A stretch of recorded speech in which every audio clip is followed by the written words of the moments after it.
Welcome back to my channel. मैं अनंता सिंह आप सभी का स्वागत करती हूँ। आई होप कि आप सब लोग अच्छे होंगे। फ्रेंड्स, बीपीएससी का 3.0 पेपर होने वाला है, तो इससे पहले हम इसके प्रीवियस ईयर्स के पेपर्स देख लेते हैं। जो इनका पेपर ये कैंसिल हुआ था, तो उसके डिटेल्स एक्सप्लेनेशन भी देखते हैं। तो चलिए, इसमें पहला क्वेश्चन है कि 80 नंबर तक मैंने करा दिया था, 79 तक, और आज 80 से स्टार्ट करते हैं। ठीक है, तो स्टार्ट करते हैं। सबसे पहले इसमें क्वेश्चन है कि ग्लोब पर 1 डिग्री के अंतराल पर खींची गई अक्षांश रेखाएं क्या होती हैं। अक्षांश रेखाएं का मतलब होता है लैटिट्यूड, लैटिट्यूड का मतलब होता है ये पड़ी रेखाएं।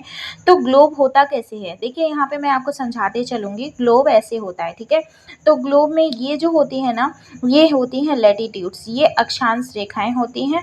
और इन्हीं को बोला है कि ग्लोब पे 1 डिग्री के अंतराल पर खींची गई अक्षांश रेखाएं कितनी है, तो कितनी है 179। अब मैं समझाती हूँ। ये देखिए, ये 0 डिग्री है, ठीक है, 0 डिग्री है, और यहाँ पे 90 डिग्री है, और ये 90 डिग्री है, ठीक है। तो कितनी होगी टोटल हो गई यहाँ पे। देखिए, अब ये नॉर्थ पोल है ना, अगर आप नॉर्थ पोल को छोड़ देंगे, क्योंकि ये डिग्री, ये एक बिंदु है, ठीक है, ये रेखा नहीं है, इसलिए यहाँ पे कितनी हो रही है 179 हो रही, इसलिए यहाँ पे 90 और 90 करके 180 नहीं हो रहा है, इसलिए यहाँ पे 179 हो रहा है, ठीक है। देखिए, वैसे तो देखिए 90 क्या होती है, 90 ऊपर होती हैं, फिर 90 नीचे होती हैं, और प्लस 0 डिग्री वाली एक, तो कितनी हो गई 90 कितनी हो गई 180 हो गई, और ये 0 डिग्री वाली 181 हो गई।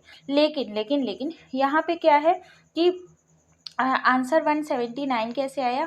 179 ऐसे आया कि ये जो 2 पॉइंट है ना, दो जो ऊपर के नॉर्थ पोल हैं और नीचे के जो साउथ पोल हैं, नॉर्थ साउथ पोल क्या है ना, एक बिंदु है। यहाँ पे क्या बोला है, रेखा पूछ रहा है।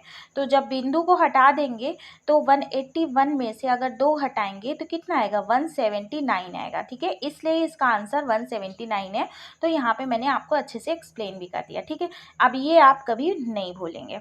अब नेक्स्ट क्वेश्चन पे आ जाते हैं। क्वेश्चन नंबर 81 कह रहा है कि the average height of Kosi plain from mean sea level, जो कोसी की जो कोसी मैदान की जो समुद्र तल से ऊंचाई है वो कितनी है, 300 मीटर की ऊंचाई पे है। अब इसके बारे में थोड़ा सा देख लेते हैं। कोसी नदी का मैदान भारत में स्थित भारत के पूर्वी भूभाग का मैदान है। यह मैदान कोसी नदी के पास आसपास के क्षेत्रों में फैला हुआ है। कोसी नदी भारत के हिमालय पर्वत श्रृंखला से निकलकर भारत के पूर्वी प्रांत बिहार में बहती हुई अंत में बंगाल की खाड़ी में गिरती है, ठीक है। यहाँ पे ये भी ध्यान दीजिए, बंगाल की खाड़ी में गिरती है। कोसी नदी के समुद्र तल से जो औसतन ऊंचाई है वो 300 मीटर है, ठीक है, 300 मीटर है। कोसी नदी में प्रतिवर्ष आने वाली बाढ़ के कारण बिहार में भारी तबाही मचती है। इसीलिए कोसी नदी को ये बिहार का अभिशाप कहा जाता है। बिहार का शोक, बिहार का अभिशाप, ये सब कोसी नदी को कहा जाता है, ठीक। क्वेश्चन नंबर 82 है। क्वेश्चन नंबर 82 कह रहा है, ये देखिए, ये पेपर अब हुआ था, कब हुआ था, 14/12/2023 को हुआ था, ठीक। On the basis of fossil fuel which is the origin place of man, मतलब कि जीवाश्मों के आधार पर मानव की उत्पत्ति का केंद्र किसे माना जाता है, तो अफ्रीका को मानव की उत्पत्ति का केंद्र माना जाता है, क्योंकि यहाँ पे सबसे पुराने जीवाश्म मिले थे, जीवाश्म सबसे पुराने मिले हुए थे, इसलिए अफ्रीका को माना जाता है, ठीक। अब इसमें थोड़ा सा हम इसके बारे में डिटेल्स में देख लेते हैं। जीवाश्मों के आधार पर मानव की उत्पत्ति का केंद्र अफ्रीका महाद्वीप है। अफ्रीका महाद्वीप में मानव जाति की उत्पत्ति मध्य प्लीस्टोसीन युग के अंत में अनुमानित की गई है, जो कि हर्टो प्रथम और द्वितीय लेवेंटाइन जैसे जीवाश्मों के अध्ययन पर आधारित है, जिनको अफ्रीका महाद्वीप में स्कहुल और कफजेह नामक स्थानों से प्राप्त किया गया था, ठीक है। तो आपके में सिर्फ इतना इम्पॉर्टेंट है कि मानव की उत्पत्ति का केंद्र किस महाद्वीप को माना जाता है, ठीक। अब इसमें क्वेश्चन नंबर 83 है कि दो समुदायों के मध्य सांस्कृतिक संपर्क क्या कहलाता है, तो एकल्चरेशन कहलाता है। ये सोशियोलॉजी का क्वेश्चन है। अब इसमें मैं एक चीज़ बता दूं, जैसे क्या है कि अब लोग कहाँ रहते हैं, अब लोग अर्बन एरियाज़ में रहते हैं, मतलब शहरों में रहते हैं। तो शहरों में आकर के अलग अलग जात के लोग, अलग अलग बिरादर के लोग, अलग अलग कास्ट, अलग अलग रिलीजन के लोग एक ही तरह से रहते हैं। तो एक मतलब आपस में मिलजुल के रहते हैं। किसी के यहाँ कुछ तरह का कल्चर होता है, किसी के यहाँ कुछ तरह का कल्चर होता है, लेकिन सब लोग क्या करते हैं, मिल के पार्टिसिपेट करते हैं। तो कॉलोनीज़ वगैरह होती हैं, तो शहरों में जो कॉलोनीज़ वगैरह होती हैं, मान लीजिए कोई गणेश उत्सव हो रहा है, तो जहाँ पे जिस तरीके से हो रहा है, सब लोग उसमें सम्मिलित हो रहे हैं, तो एक दूसरे के कल्चर को शेयर करते हैं, एक दूसरे के कल्चर को मतलब एक्सेप्ट करते हैं, उसको एक्वायर करते हैं, सीखते हैं, इसी को बोलते हैं ए कल्चरेशन।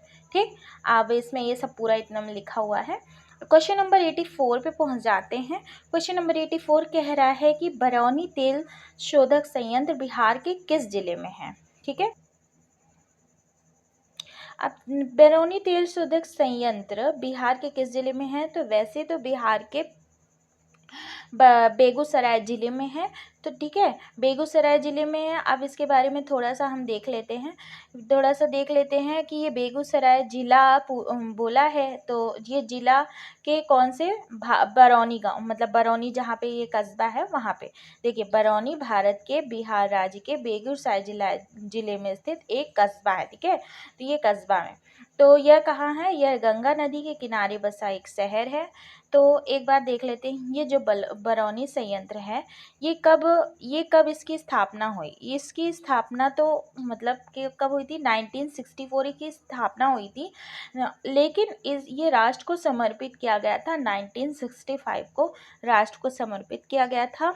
इसको कौन कॉरपोरेट, मतलब इसको कौन चलाता है, तो इंडियन ऑयल कॉरपोरेशन लिमिटेड इसको चलाता है। इसमें ये देखिए यहाँ पे लिखा भी हुआ है, इंडियन ऑयल कॉरपोरेशन इसको चलाता है, के अधीन कार्य करता है। और गंगा के कौन से तट पे है, उत्तरी तट पे है। ठीक है, ये भी क्वेश्चन पूछ सकता है, तो गंगा के उत्तरी तट पे है। और किसकी मदद से इसको स्थापित किया गया था, इसको मदद से स्थापित किया था रूस और रोमानिया की मदद से इसको स्थापित किया गया था। तो इतना इसमें इम्पोर्टेंट था। तो अब कहीं से ये क्वेश्चन अब आपका नहीं बचेगा, अब आएगा आपके सामने, तो इसको आप कर लेंगे। क्वेश्चन नंबर 85 पे पहुंचते हैं। टिहरी बांध प्रोजेक्ट पर किस मतलब अवधारणा से संबंधित है, तो ये बी पॉसिबिलिज्म मतलब संभववादी विचारधारा से संबंधित है। कौन सी संबंध है, किस विचारधारा, संभववादी विचारधारा से संबंधित है। अब इसके बारे में थोड़ा सा हम देख लेते हैं। टिहरी बांध के लिए, टिहरी बांध के लेकर के बहुत सारे क्वेश्चंस पूछे जाते हैं। तो इसके जो टिहरी बांध से जो भी आंदोलन हुआ था जिस विरोध में, तो उससे संबंधित है सुंदर लाल बहुगुणा इससे संबंधित है, टिहरी बांध से। और ये कहाँ पे, मतलब ये जो भगीरथी और भीलांगना के संगम पर है। तो भगीरथी और भीलांगना के संगम पे, भीलांगना और भगीरथी के संगम पे है टिहरी बांध। और ये भारत का सबसे ऊंचा है बांध है। ठीक है, सबसे ऊंचा बांध है। और विश्व का ये चौथे नंबर पे है। और इसका एक बांध, इसको हम और भी किसी नाम से जानते हैं, इस बांध को स्वामी राम तीर्थ, ठीक है, स्वामी राम तीर्थ सागर बांध के नाम से भी इसको जाना जाता है। ठीक है, तो इतना मैंने बता दिया जो कि इसमें नहीं लिखा हुआ है। Which of the following is shifting cultivation in Orissa. अब देखिए, ये शिफ्टिंग कल्टीवेशन जो है भारत के विभिन्न राज्यों में अलग अलग नामों से जाना जाता है। तो इसके बारे में पूछा है कि उड़ीसा में शिफ्टिंग कल्टीवेशन को क्या कहते हैं, तो उड़ीसा में शिफ्टिंग कल्टीवेशन को क्या कहते हैं, उड़ीसा में शिफ्टिंग कल्टीवेशन को कहते हैं पोंडू। क्या बोलते हैं, पोंडू बोलते हैं। उड़ीसा आंध्र प्रदेश में पोंडू बोलते हैं। ठीक है, झूम बोलते हैं असम में। देखिए, लिखते जाइए, पूनम, इसीलिए मैं बोलती हूँ कि मैं जो क्वेश्चन पेपर कराऊंगी वो पूरा डीपली ही करवाऊंगी। ऐसा नहीं कि बस क्वेश्चन पढ़ा आंसर टिक किया, नहीं, मैं यहाँ पे हर एक पॉइंट आपको करवाऊंगी। देखिए, ये इसलिए करवा रही हूँ ये वाला क्वेश्चन थोड़ा डीप में, कि ये यूपी पुलिस में भी बहुत इक्वली इम्पॉर्टेंट है, राजस्थान पुलिस में भी आया था, और यहाँ पे भी क्वेश्चन देखा गया है। तो इसके अदर पार्ट जो हैं उसको आप देख लीजिए, जो क्वेश्चन पूछ सकता है। देखिए, झूम जो है, झूम असम में बोला जाता है इसको। ठीक है, केरल में बोला जाता है पूनम, पूनम कहाँ बोला जाता है? केरल में बोला जाता है। अब अब अब आ जाती है पश्चिमी घाट की बारी। पश्चिमी घाट में बोलता है कुमारी। कुमारी कहाँ बोला जा, लिखते जाइए। कुमारी जो है पश्चिमी घाट पे बोला जाता है। दीपा, दीपा कहाँ बोला जाता है? बस्तर जिला में बोला जाता है। एमपी के बस्तर जिला में दीपा बोला जाता है। ठीक है। अब आ जाता है ज़ारा, ज़ारा और एरका ये बोला जाता है दक्षिणी राज्यों में। ज़ारा और एरका दक्षिणी राज्यों में बोला जाता है। ठीक। अब आ जाता है बेबर, दहिया, ये बोला जाता है मध्य प्रदेश में। ठीक है। अब बस्तर जिले में मध्य प्रदेश के दीपा बोला जाता है। ठीक। अब आ जाते हैं वेस्ट बंगाल में। ये भी क्वेश्चन पूछा गया है कि किस राज्य में शिफ्टिंग कल्टीवेशन नहीं होता है, मतलब कि स्थानांतरणशील जो कृषि होती है वो नहीं होती है, तो वो नहीं होती है वेस्ट बंगाल में, मतलब पश्चिम बंगाल में शिफ्टिंग कल्टीवेशन नहीं होता है। ठीक। अगर हम देश की बात करें तो मैक्सिको में क्या बोला जाता है? मैक्सिको में बोला जाएगा मिल्पा मैक्सिको में बोला जाएगा। और वेनेजुएला में क्या बोला जाएगा? कोनुको। देखिए यहाँ पे मैं हर एक चीज़ डीपली पढ़ाऊंगी ताकि आपको कहीं से भी क्वेश्चन बहुत इंपॉर्टेंट है, इस वजह से इसके बारे में आप देख लीजिए। ब्राज़ील में बोला जाएगा रोका, ब्राज़ील में रोका बोला जाएगा। मध्य अफ्रीका में बोला जाएगा मसोल। ठीक है। और इंडोनेशिया में क्या बोला जाएगा? इंडोनेशिया में बोला जाएगा लदांग, सब लिखते जाइए, लदांग। वियतनाम में बोला जाएगा रे, ये वियतनाम का सीधा सिंपल सा है रे। ठीक है। तो इतना हो गया, तो इतना इस क्वेश्चन के बारे में बहुत है। अब नेक्स्ट क्वेश्चन पहुँचते हैं, क्वेश्चन नंबर 87 पे। टेंट ऑफ नोमैड्स इन बलूचिस्तान, मतलब बलूचिस्तान में जो चलवासी होते हैं, जो एक जगह से दूसरी जगह जाते हैं, उनके तंबू को क्या बोला जाता है? तो उनके तंबू को बोला जाता है किजशी उनके तंबू को बोला जाता है। क्वेश्चन नंबर आ जाते हैं नेक्स्ट पर। क्वेश्चन नंबर नेक्स्ट क्या कह रहा है? क्वेश्चन नंबर नेक्स्ट कह रहा है कि बिहार के किस जिले में रेशमी वस्त्र का उत्पादन होता है, मतलब सर्वाधिक होता है, तो किस जिले में होता है? भागलपुर में। ठीक। तो question option number B is correct. Bhagalpur जिले में रेशमी वस्त्र का उत्पादन सर्वाधिक होता है। यह जिला रेशम उद्योग से भी जुड़ा हुआ है और पूरे भारत में अपने टसर रेशम और भागलपुरी साड़ी के लिए प्रसिद्ध है। भागलपुर को भारत के रेशम शहर के रूप में जाना जाता है, तो ये रेशम शहर के रूप में भागलपुर को भारत के जाना जाता है। क्वेश्चन नंबर 89 पे पहुंचते हैं। जनसंख्या घटने से मानव भूमि अनुपात, तो क्या होता है? मानव भूमि अनुपात क्या होता है? बढ़ता है। ठीक है। अब यहाँ पे कुछ बातें देख लेते हैं। जनसंख्या घटने से मानव भूमि अनुपात बढ़ता है। विभिन्न देशों की जनसंख्या की तुलना सामान्यतः उन देशों के जनसंख्या के घनत्व के अनुपात के रूप में की जाती है।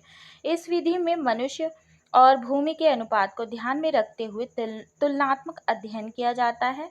इस तरीके में किसी क्षेत्र की कुल जनसंख्या के वितरण को देश के क्षेत्रफल में समान रूप से वितरित मानते हुए प्रति वर्ग किलोमीटर क्षेत्र में कितनी जनसंख्या समाहित होती है के अनुसार गणना की जाती है। ठीक। तो ये मैंने आपके लिए पढ़ दिया। क्वेश्चन नंबर 90 है कि बिहार के किस जिले में मक्का का उत्पादन सर्वाधिक होता है? तो बिहार के कौन से जिले में मक्का का उत्पादन सर्वाधिक होता है? मुजफ्फरपुर में। कहाँ पे मक्का का उत्पादन सर्वाधिक होता है? मुजफ्फरपुर में। तो मक्का के कुल उत्पादन के मामले में देश में बिहार दूसरे स्थान पे है। ठीक है। पहले स्थान पे कौन है फिर? तमिलनाडु है। बिहार के पूर्णिया, कटिहार, भागलपुर, मधेपुरा, सहरसा, खगड़िया और समस्तीपुर जिले मक्का के लिए उत्पादन अग्रणी हैं। ठीक। तो उससे सबसे ज़्यादा कहाँ पे होता है? मुजफ्फरपुर में। क्वेश्चन नंबर 91 आ जाता है। देखिए ये क्वेश्चन जो विद्रोह वाला है, ये मैंने पता नहीं कितनी बार करवाया होगा। मैंने जब पहले भी प्रीवियस से क्वेश्चंस पेपर करवा रहे थे तो उसमें भी बहुत बार पूछा गया है।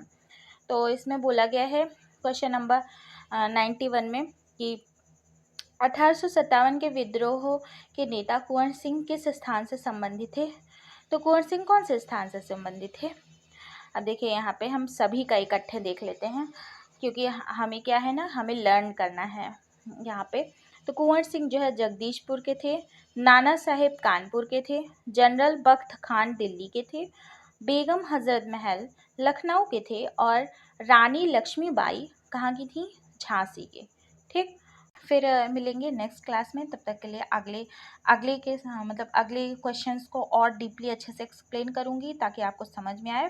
ठीक है, फिर मिलते हैं नेक्स्ट क्लास में। तब तक के लिए बाय बाय, टेक केयर, नमस्कार।